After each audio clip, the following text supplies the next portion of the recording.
We are on export. Listen, right? You're on export now. And this is a popular one.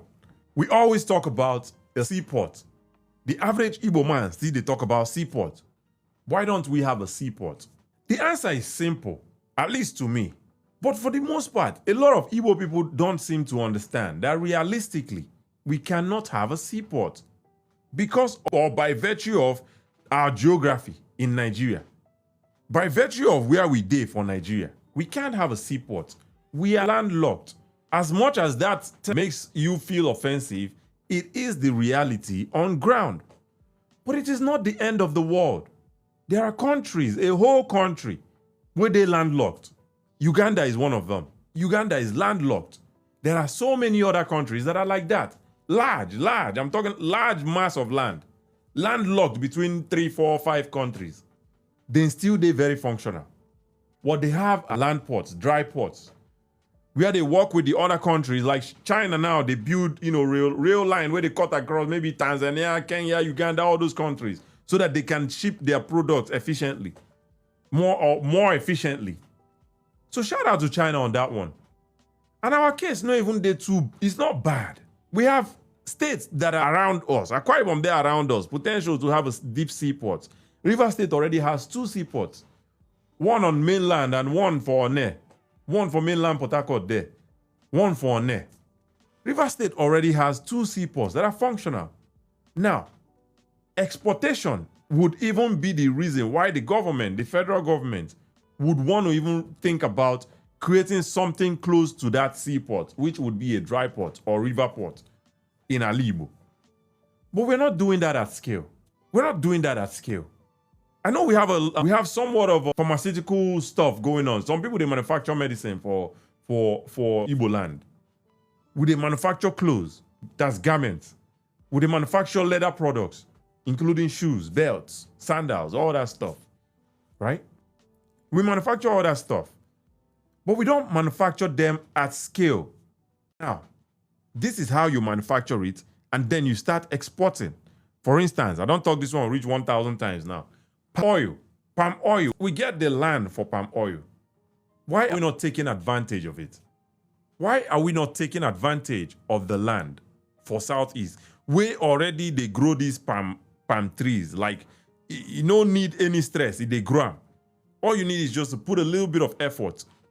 Palm oil, processed palm oil is part of the economy of a country as big as Malaysia today.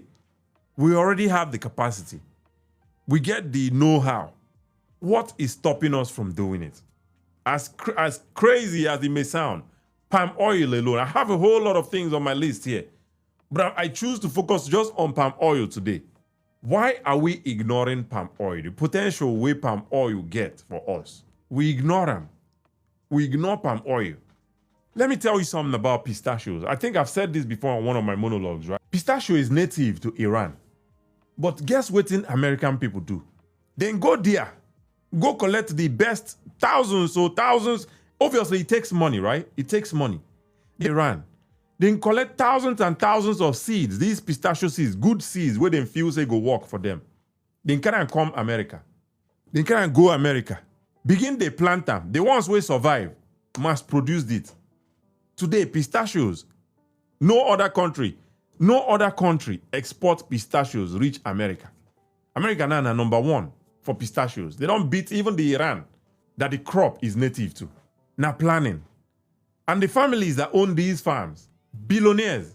So why can't we replicate this same model with palm oil? Why can't we? There are stories that, Malaysia came to Nigeria to collect seed. Now the same thing where they do, where American people do for Iran, now Malaysian people do for Nigeria. They come collect seed, go their side, plant them. Today we don't see their back. So why can't we humble ourselves? But we already get people who get money for the Southeast. Instead, we ignore all these things. They focus on things like Biafra, things like Igbo president, IPOB, things that are not taking us anywhere. We've been doing these things for almost 60 years. We've been doing the same thing for almost 60 years. No result. Loss of lives, now we don't get. Chaos, now we don't get. Destruction. But for some reason, we choose to continue doing it. I think it's interesting, definitely very interesting. Every successful economy sells something the world wants.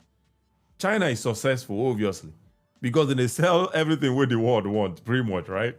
China sells everything that the world wants from China. What are we selling in Ala Igbo? To Nigeria self. What thing would they sell to Nigeria? I'm not talking about the one we import and then start selling. I'm saying, what do we manufacture that we sell?